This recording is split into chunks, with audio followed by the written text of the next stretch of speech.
ជម្រាបសួរនាងខ្ញុំឈ្មោះយិនរដ្ឋយាជាមន្ត្រីកសិកម្មឃុំស្រុកប្រវត្តិស្រុករុក្ខគិរីខេត្តបាត់ដំបងតើតើទៅនឹងស្ថានភាពកសិកម្មនៅក្នុងឃុំស្រុកប្រវត្តិវិញគឺ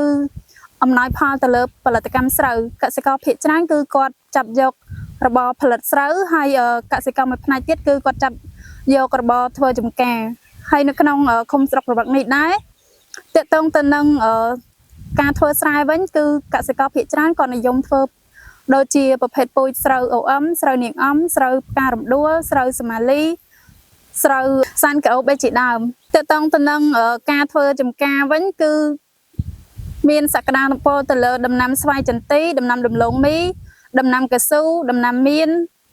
ដំណាំតង្កែនេះជាដើមចាហើយនៅក្នុងនោះដែរតើតើទៅនឹងការចិញ្ចឹមគោចិញ្ចឹមជ្រូកអីហ្នឹងក៏មានកសិករគាត់ចាប់យកមុខរបរចិញ្ចឹមសត្វនេះដែរហើយមួយវិញទៀតក្រៅពីការធ្វើស្រែចម្ការកសិករក៏គាត់មានដាំជាប្រភេទបន្លែបន្តបន្សំនៅតាមផ្ទះរបស់គាត់ដែរដូចជាដំណាំម្ទេសដំណាំត្រប់ស្ពៃស្លឹកគ្រៃឬក៏រំដេងអីជាដើមហើយបច្ចុប្បន្ននេះបើទោះបីជាមានការបិទច្រកព្រំដែនក៏ពិតមែនក៏ប៉ុន្តែនៅក្នុងឃុំរបស់យើងខ្ញុំក៏នៅមានការផ្គត់ផ្គង់បន្លែត្រីសាច់អីគ្រប់គ្រាន់នៅឡើយទេអត់ទាន់មានការខ្វះខាតទេហើយបើទោះបីជាឥឡូវនេះការនាំចូលបន្លែពីខាងក្រៅដូចជានាំចូលពីខាងប្រទេសជិតខាងត្រូវបានផ្អាកមួយចំនួនក៏ដោយក៏បន្លែនៅក្នុងស្រុក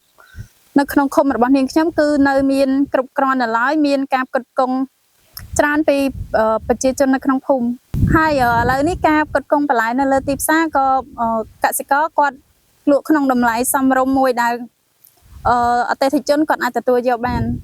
ជាចុងក្រោយនាងខ្ញុំសូមសនំពរទៅដល់ប្រជាជនខ្មែរយើងទាំងអស់គ្នាសូមជួយគ្រប់គ្រងផលិតផលរបស់កសិករខ្មែរយើងទាំងអស់គ្នានៅពេលដែលយើងមានការគ្រប់គ្រងផលិតផលក្នុងស្រុកយើងច្រើននោះកសិករគាត់ក៏មានកម្លាំងចិត្តក្នុងការដាំដុះដំណាំបន្ថែមដើម្បីផលិតបន្លែផ្គត់ផ្គង់ទៅកាន់ទីផ្សារឲ្យកាន់តែច្រើនហើយការគ្រប់គ្រងនៅផលិតផលរបស់ខ្មែរនេះក៏ជួយឲ្យសេដ្ឋកិច្ចរបស់ប្រទេសកម្ពុជាយើងកាន់តែរីកចម្រើនផងដែរហើយសេដ្ឋកិច្ចក្នុងគ្រួសាររបស់កសិករយើងក៏កាន់តែមានភាពល្អប្រសើរជាងមុនច្រើន